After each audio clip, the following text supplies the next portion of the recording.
بنەرانی زووم ئەم کاتەتان باش تا دێت قەیرانی دارایی و لێکەوتە سیاسەکانی زیاتر دەبێت بە تایبەتیش لە پاش ڕەبژانی شارەوانەکانی سیوکی ئازاری ئەمساڵ لە تورکیا و باکووری کوردستان قەیرانی ئابووری لە تورکیا بۆتە ڕۆژەوی پارتە ئۆپۆزیسیۆنەکان و وەک ڕێگە چارەسەربوونێک بۆ دەربازبوون لەو قەیرانە ئابووریە داوای هەڵبژانی پێشوەختە دەکەن.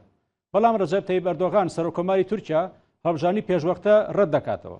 بە گوێرەی ئەو ڕاپرسیانەی لە تورکیا ئەنجام دراون هۆکاری پاشەکشەی دەنگەکانی ئاک پارتی لە دوایهەمین هەڵبژاردندا بە هۆکاری خراپی ئابووری تورکیا دەگەڕێتەوە. ڕاپرسیەکان ئەوەشان ئاشکرا کردووە سەرای ئەوەی دەنگەکانی ئاک پارتی پاشەکشەی کردووە زۆرینەی گەلی تورکیا لەگەڵ ئەنجامدانی هەڵبژانی پێشوەختن وەک دەربازبوون لە قەیرانی ئابووری. یەک لەو پارتانەش پارتی دیموکراسی و پێشکەوتن دێڤا پارتیە کە تانە لە سیاسەتی ئابووری حکوومەتی ئاک پارتی دەدات.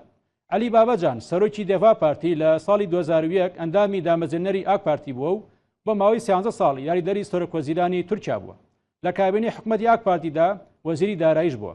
بابەجان لە ساڵی 2020 لە دوای جیابوونەوەی لە ئاک پارتی دێڤا پارتی دامەزران. ئەم پارتە لە 15 کورسی لە پەرلەمانی تورکیا هەیە و سەرۆکی دێڤا پارتیش دەڵێت تورکیا دووچاری ڕوبەڕووی کێشەی ئابووری و دارایی بۆتەوە. پۆلێتمەندی گەشەی ئابووری تورکیا بۆ خراپترین ئاست دابەزیوە. علی بابەجان لەبارەی ئابووری تورکیا دەژڵێت بەستاوێکی دەرکەسی پسپۆر لە ئابووری تورکیا لە ماوەی 2 ساڵدا ئابووری تورکیا بەرەوپێش دەبم. بۆ گفتوگۆی زیاتر لەسەر ئەم بابەتە بە میوانداری بەڕێز محەممەد ئەمین ئاکمان پەرلەمانتاری دێڤا پارتی دەکەم ئەو هاوکات یاریدەری سەرۆکی گشتی پارتەکەشدا. بەڕێز ئاکمان سەرەتا بەخێر بێت بۆ بەرنامەکەمان. زۆر سپاس بە هیوای پەخشێکی باش سڵاو ڕێزم بۆ بینەران دەنێرم. سپاست دەکەم. وەک ئێوەش دەزانن لە تورکیا قەیرانی ئابووری هەیە. علی بابەجان سەرۆکی گشتی دێڤا پارتی ڕایگەیاندووە بە تیمێکی دەرکەسی دەتوانێت لە ماوەی 2 ساڵدا ئابووری تورکیا بەرەو پێش ببات. ئەگەر بکرێت ڕوونکردنەوەی زیاتر لەسەر ئەو لێدوانەی سەرۆکی پارتەکەتان بدەن. ئایا لە دەرەوەی دەسەڵات ئەو کارە دەکات یاخود ئەگەر دەسەڵات بکردنە دەست ئەو کارە دەکات. شوان ئیقتیدار هاریجیندە بوون و یا پەجاکتار söyledi. Şüphesiz iktidara geldiği zaman bunu yapabilir. بەدڵنیاییەوە کاتێک بینە سەر دەسەڵات دەتوانین ئەو کارە بکەین. لەمڕۆدا لە تورکیا دادپەروەری و یاسابوونی نییە. لەمڕۆدا بەدر لە کەسانی سیاسی و ئۆپۆزیسیۆن خەڵکی بازرگانی ژمافەکانیان لە دادگاوەر ناگرن. لە وڵاتێکداین یاسا و دادپەروەری بوونی نییە. ئازادیەکان بوونی نییە. لە وڵاتێکی وەها ناتوانین بڵین ئابووری و بازرگانی بوونی دەبێت. بەو جۆرەش ئەو وڵاتە پێشکەوتن بەخۆیەوە نابینێت.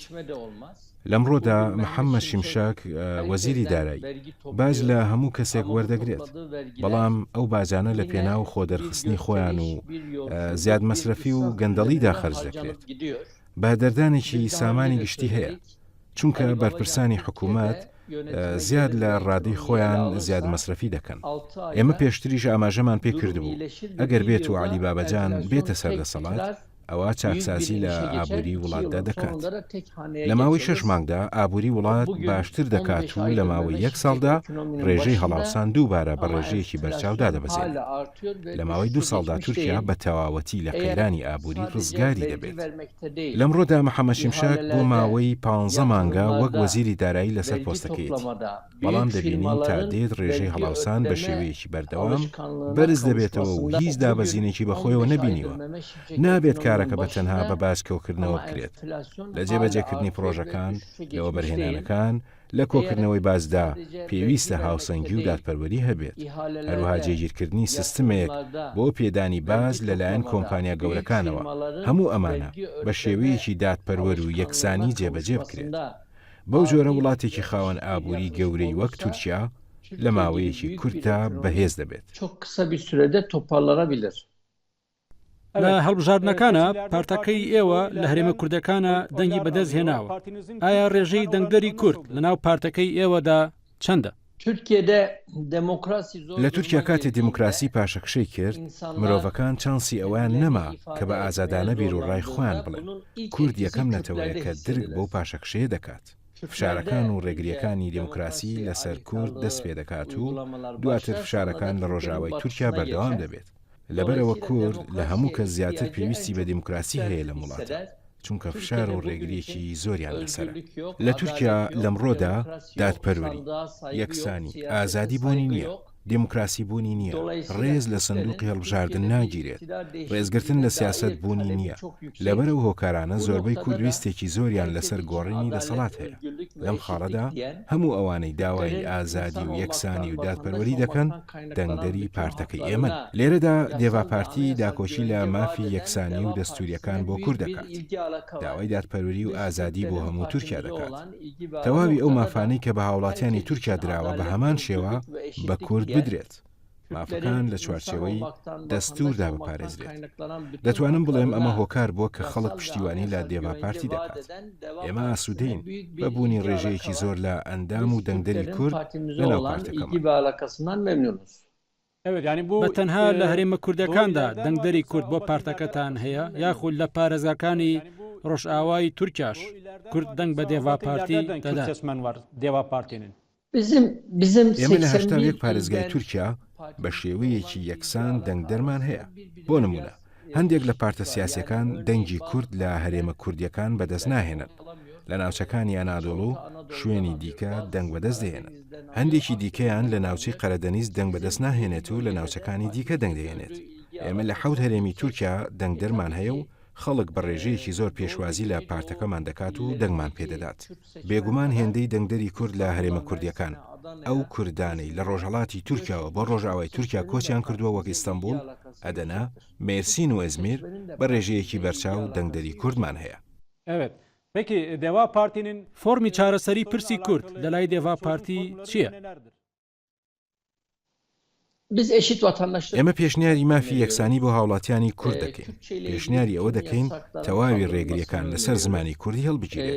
تەنانەت پێشنیاری ئەوەش دەکەین فۆرمەکانی خوێندن بە زمانی کوردی بخرێتە ڕوو، ئەو مافە بۆ کورد دەستەبەر بێت. وەک چۆن زمانی تورکی لە سیستمی خوێندندا هەیە، بە هەمان شێوە بە سەربەستانە خوێندن بە زمانی کوردی بۆ هاوڵاتیانی کورد دەستەبەر بکرێت.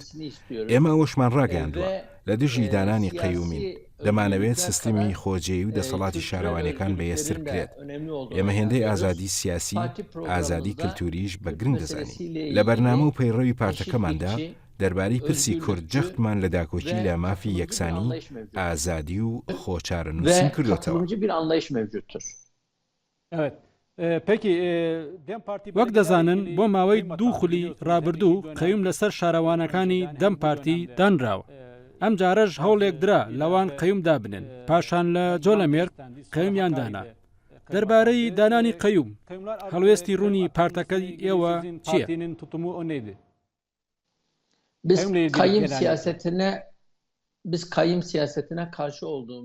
ئێمە لە دژی سیاسەتی قەیومین. لە ساڵی 2020 لە پەیڕەوی ناوخۆی پارتەکەماندا نووسیومانە. پاشان لە کۆبوونەوەی 6 قۆڵی پارتە سیاسەکاندا ئەوەمان ڕاگەیان کە ئێمە لە دژی قەیومین و پێویستە کۆتایی بە سیاسەتی قەیوم بهێنرێت. لەمڕۆدا قەیوم لە زۆر ڕۆوە کێشەی دروست کردووە. سەرەتا دانانی قەیوم بێڕێزیە بەرامبەر بە سندوقی هەڵبژاردن، بێڕێزیە بەرامبەر بە دەنگدەریش.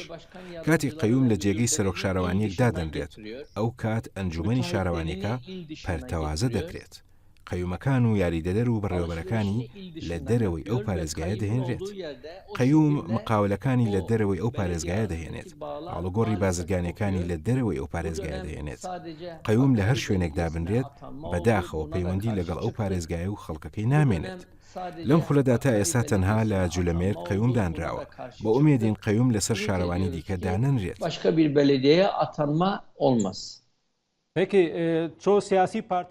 لە ئێستادا زۆربەی پارتە سیاسی ئۆپۆزیسیۆنەکان داوای هەڵبژاردنی پێشوەختە دەکەن.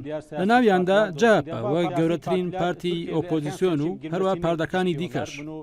پارتەکەی ئێوە دێوا پارتی لە ئێستادا لەگەڵ ئەنجامدانی هەڵبژاردنی پێشوەختەیە لە تورکیا. بە گوێرەی دەستوری تورکیا بڕیاری ئەنجامدانی هەڵبژاردنی پێشوەختە بە بڕیاری سەرۆک کۆمار دەبێت، یاخود لە پارلەمان بە زۆرینەی دەنگی پارتە سیاسیەکان دەبێت.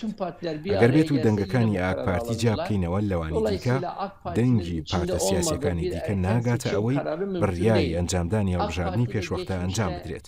لەبەرەوەی ئەگەر بێت و ویستی ئاکپارتی بۆ ئەنجامدانی هەڵبژاردننی پێشوەختە نەبێت ئەوە کارێکی زەحمەت هەڵبژاردن ئەنجام بدرێت. لە ڕابردوودا ئاکپارتی بەبێ ئەوەی بچێتە هەڵبژاردنەوە لە قەیرانەکاندا توانی درێژە بەدەسەڵاتی خۆی بدات. کودەتاکان شەڕی خەنداق کوژرانی 36 سەربازی تورک لەلایەن رووسیاوە بەرزبوونەوەی نرخی دۆلار لە 5 لیرەوە بۆ 25 لیرە. بینیمان ئاکپارتی لە سەختترین دۆڵدا وڵاتی بەڕێوە بردووە. بەڵێ ئەوە ڕاستە بەشێکی کۆمەڵگە و لایەنەکان داوای ئەنجامدانی هەڵبژاردننی پێشوەختە دەکەن. پێمان وا بێت لە دۆخێکدا کە ئاکپارتی هەڵبژاردننی پێشوەختە ڕەت دەکاتەوە هێشتنەوەی ئەم بابەتە لە ڕۆژەفی تورکیا و گفتوگۆکردن لەسەری هیچ سوودێکی نابێت و تەنها وەک کاردانەوەیکی سیاسی دەمێنێتەوە. لە ئێستادا بۆ کۆمەڵگەی تورکیا ڕۆژەفی گرنگتر هەیە وەک مەسەلەی ئابووری و مەسەلەی ماف و ئازادیەکان. ئێمە وەک دێڤا پارتی بە دڵنیاییەوە لەگەڵ ئەنجامدانی هەڵبژاردننی پێشوەختە داین. بەڵام بە گوێرەی دەستور تاوەکو ئاکپارتی ڕازی نەبێت ئەوە هەڵبژاردننی پێشوەختە ئەنجام نادرێت. باشە وەک دەزانن قەیرانی ئابووری شتێکی نوێ نییە. ماوەی 4 ساڵ 6 ساڵە بوونی هەیە. بە بۆچوونی ئێوە پێتان وایە لەم خولەدا ئاکپارتی هەنگاو بۆ باشکردنی ئابووری و دابەزینی ڕێژەی هەڵاوسان بنێن ئەزنان بوو دۆنامچین. Şimdi Berat Albayrak 2018'de لە ساڵی 2010 کاتێ بارات ئەلبارای کرایەوە وەزیری دارایی تەواوی یەدەکی دۆلارەکانی بانکی ناوەندی فرۆشت بەمەش تەواوی یەدەکی دۆلارمان لەناوچوو. ئەو وەزیری لە پاش ئەو هات ڕێژەی سوودی لە بانکی ناوەندی دابەزان. پاشگەزبوونەوە لە دابەزینی سوودی بانکی سوودی بە وڵات دەبێت. ئێستا محەممەد شەمشێک لە ڕێگەی زیادکردنی باجەوە دەیەوێت پارە کۆ بکاتەوە. وڵات بە ڕێژەیەکی بەرزی سوودی بانکیەوە قەرز دەکات. هاوکات گەندەڵێکی زۆر لە پێدانی پرۆژە و کۆمپانیەکان هەیە. تا ئێستا بە شێوەیەکی ناپێویست زیادەڕەوی لە خەرجکردن دەکرێت بۆ خۆنمایشکردن. ئێستا سەرۆک کۆمار بە 5 فڕۆکە گەشت دەکات بۆی بەشداریکردن لە کۆبوونەوەی ناتۆ. پارێزگارەکان ئۆتۆمبیلی زرێپۆش بەکاردێنن. وەزیرەکان بە فڕۆکەی تایبەت گەشت دەکەن. تا ئێستا ئەو یەکە نیشتێجێبوانی بۆ ناوچەی بۆ مەلەزە دروستکراون بە نرخێکی زۆر بە خەڵک دەفرۆشرێت. کاتێک هەموو ئەمانە لە ئارادا بێت چاوەڕێی ئەوە ناکەین ئابووری وڵات باشتر بکرێت. چاوەڕێ دەکرا لە کۆتایی ساڵدا ڕێژەی هەڵاوسان دابەزێت کەچی نرخی غاز و کارەبایان بە ڕێژەی 130 زیاد کرد. لەبەرەم هۆکارانە پێم وانیە ڕێژەی هەڵاوسان تاکو کۆتایی ئەمساڵ enflasyonda da kalıcı bir indirim beklemiyoruz. Evet, biliyorsunuz لە هەڵبژانی ڕابردوودا کۆبوونەوەی 6 پارتی سیاسی ئۆپۆزیسیۆن لە ئارادا هەبوو. لە کۆتاییدا ئەنجامێکی ئەو تۆی لێ نەکەوتەوە. بە بۆچوونی ئێوە بۆچی مێزی شەشقۆڵی شکستی هێنا؟